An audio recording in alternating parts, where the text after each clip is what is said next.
Assalamualaikum warahmatullahi wabarakatuh. Halo semuanya, ketemu lagi dengan saya Marga Siti Jajila di podcast Manusia dengan Sains, Teknologi, dan Seni. Manusia. Manusia itu adalah makhluk ciptaan Tuhan yang paling sempurna keadaannya. Selain bentuk atau rupa yang paling baik dan sempurna, manusia juga dibekali kemampuan akal, ilmu pengetahuan, sains, teknologi, dan seni atau biasa disingkat IPTEX adalah salah satu contoh dari hasil olah pikiran atau akal manusia yang kemudian disebut dengan kebudayaan. Sejalan dengan perkembangan umat manusia itu sendiri, berbagai macam hasil kebudayaan manusia ini terus menerus berkembang hingga kini. Berdasarkan kajian filsafat ilmu, istilah iptek itu juga sering dibedakan karena secara terpisah atau sendiri-sendiri karena masing-masing ketiga istilah itu dianggap memiliki bobot keilmiahan yang berbeda-beda. Ada salah satu pengertian yang sempat saya baca bahwa pengetahuan merupakan pengalaman yang bermakna dalam diri tiap orang yang tumbuh sejak ia dilahirkan. Oleh karena itu, manusia yang normal, sekolah atau tidak sekolah, sudah pasti dianggap memiliki pengetahuan. Jadi, tidak ada manusia yang terlahir bodoh, tetapi manusia yang malas belajar akan hal-hal positif.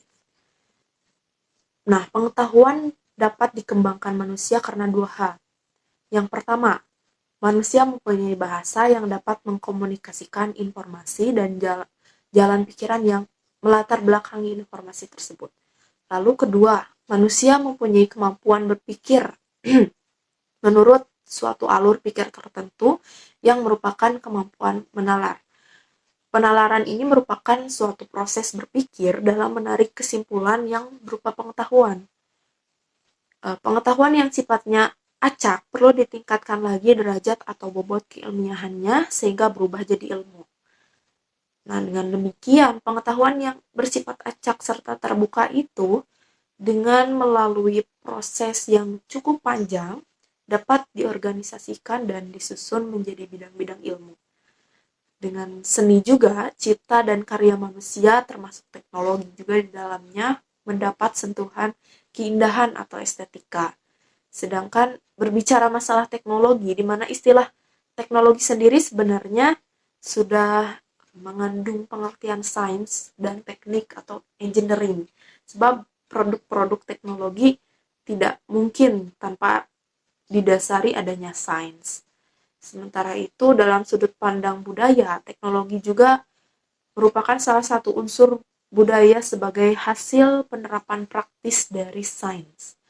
Nah, pada titik inilah kita berbicara tentang seni, bahwa seni merupakan kebalikan dari alam, yaitu sebagai hasil campur tangan manusia.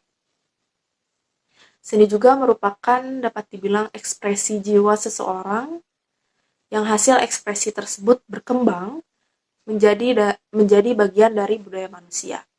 Iptek sebagai salah satu hasil dari kebudayaan manusia itu juga terus berkembang, terlebih lagi pada era sekarang ini ya, di mana iptek telah mencapai tahapan perkembangan yang sangat luar biasa. Dengan perkembangan iptek yang sangat pesat, segala persoalan yang tadinya sulit menjadi semakin mudah, serta masalah yang tadinya berat menjadi semakin ringan. Nah, seperti kasus yang baru-baru terjadi, Bima, seorang pemuda dari Lampung yang mengunggah video kritik daerahnya sendiri, Provinsi Lampung, karena dia kecewa dengan kondisi di Lampung yang tidak mengalami kemajuan, mulai dari infrastruktur, proyek kota baru, sistem pendidikan, birokrasi, dan pertanian. Dan pada akhirnya viral karena saat seorang advokat melaporkannya dengan pelanggaran Undang-Undang ITE. Tetapi pada akhirnya kasus ini ditutup karena tidak ditemukan pelanggaran apapun di dalamnya. Justru dia hanya ingin menyampaikan aspirasinya sebagai warga daerahnya untuk kemajuan, serta yang dia utarakan bukan bualan semata gitu, tetapi sesuai dengan kenyataan seperti kondisi jalan yang sangat buruk atau kurang layak. Nah, dengan kasus viral ini, jalan yang tadinya rusak diperbaiki oleh pemerintah setempat, yang mana ini memberikan dampak yang baik. Dapat dilihat pada akhirnya teknologi memberikan dampak yang luar biasa bagi kehidupan. Namun meskipun ada beberapa kemudahan atau manfaat yang bisa kita peroleh dari kemajuan di bidang ilmu pengetahuan dan teknologi serta seni tersebut, pada sisi lainnya ternyata ipteks juga dapat membawa kita kepada hal-hal lain yang bersifat rusak atau negatif, seperti kasus yang hangat baru-baru terjadi di mana PT Bank Syariah Indonesia Tbk atau BSI mengalami gangguan pelayanan digital kan, mulai itu dari hari Senin tanggal 8 bulan 5 2023, di mana layanan sempat diakui pulih dalam beberapa hari, tetapi beberapa nasabah mengaku tetap mengalami gangguan. Nah, berita terbaru, kelompok hacker yang bernama Lockbit diduga telah meretas jutaan data nasabah BSI. Mereka bahkan disebut telah menyebarkan data itu di pasar gelap internet atau dark web ya. Bahkan kelompok tersebut mengaku telah mengajukan tawaran sebesar 295,61 miliar agar pihak BSI dapat menebus data nasabah. Namun hari Selasa tanggal 9 bulan 5 2003 siang, BSI mengumumkan layanan perbankan BSI sudah pulih secara bertahap dan nasabah dapat bertransaksi kembali di kantor cabang dan ATM. Nah, selain kasus ini juga dampak negatif dari kemajuan ilmu pengetahuan, teknologi, dan seni dapat mengakibatkan masyarakat yang semakin terbuai karena mereka hampir tak sadar bahwa ternyata dirinya telah berada dalam situasi pola hidup konsumtif, hedonistik, dan materialistik. Dampak negatif lain akibat penyalahgunaan ipteks pada kehidupan di beberapa bidang, yaitu yang pertama di bidang informasi dan komunikasi. Pemanfaatan jasa komunikasi oleh jaringan teroris. Nah, penggunaan informasi tertentu dan situs-situs tertentu yang terdapat di internet bisa disalahgunakan pihak tertentu juga untuk tujuan tertentu. Seperti contoh yang tadi ya, di Bank BSI. Lalu yang poin kedua di bidang sosial dan budaya. Kemajuan teknologi akan berpengaruh negatif pada aspek budaya. Contohnya, kemerosotan moral di kalangan warga masyarakat, khususnya di kalangan remaja dan pelajar. Kemajuan kehidupan ekonomi yang terlalu menekankan pada upaya pemenuhan berbagai keinginan material telah menyebabkan sebagian warga masyarakat menjadi kaya dalam material tetapi miskin dalam rohani. Lalu di bidang pendidikan, penyalahgunaan pengetahuan bagi orang-orang tertentu untuk melakukan tindak kriminal seperti contoh kasus BSI tadi oleh kelompok hacker, di mana seharusnya ilmu yang beliau miliki itu bisa dipakai untuk hal yang lebih positif seperti melindungi data-data kita dari cybercrime, itu dapat dilakukan. Nah, oleh karena itu, kita sebagai umat manusia tentunya harus penuh kewaspadaan dan kehati-hati dalam menerapkan dan memanfaatkan ipteks, yakni yang sesuai dengan asas-asas keserasian, keseimbangan, maupun kelestarian. Nah, dengan demikian, kehidupan di bumi ini akan tetap berjalan secara seimbang dan lestari. Oke, sekarang kita masuk ke pembahasan bagaimana problematika ipteks di Indonesia.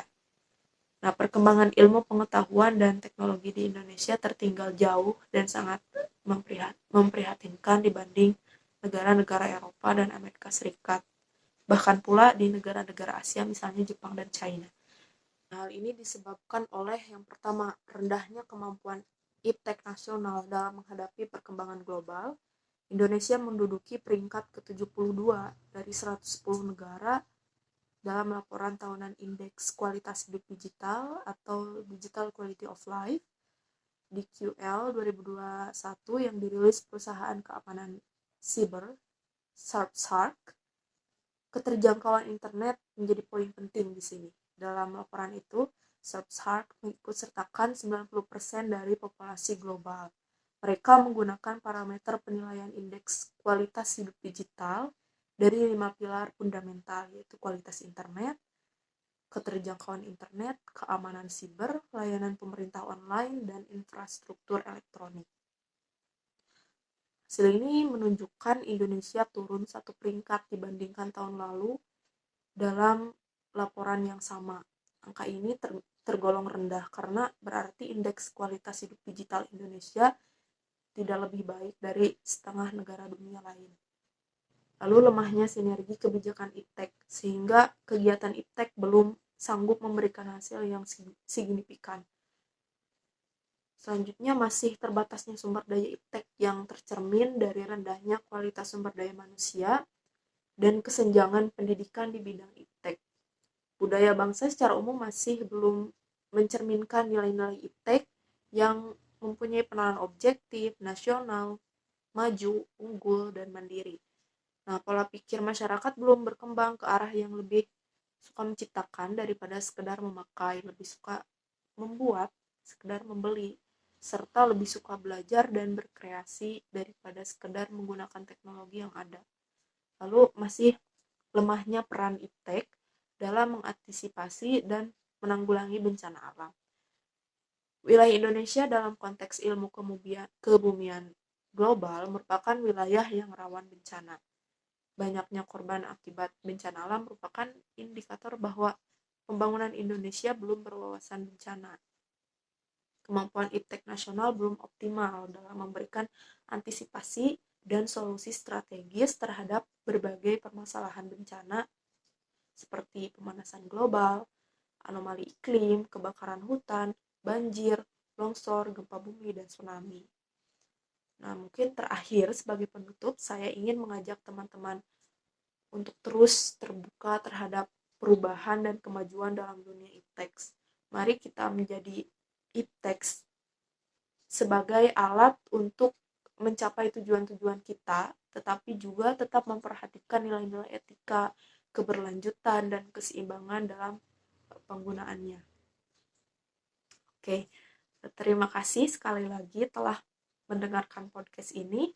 Saya berharap teman-teman merasa terinspirasi dan siap untuk menjadi bagian dari masa depan yang semakin canggih berkat iptek. Sampai jumpa di video berikutnya. Assalamualaikum warahmatullahi wabarakatuh.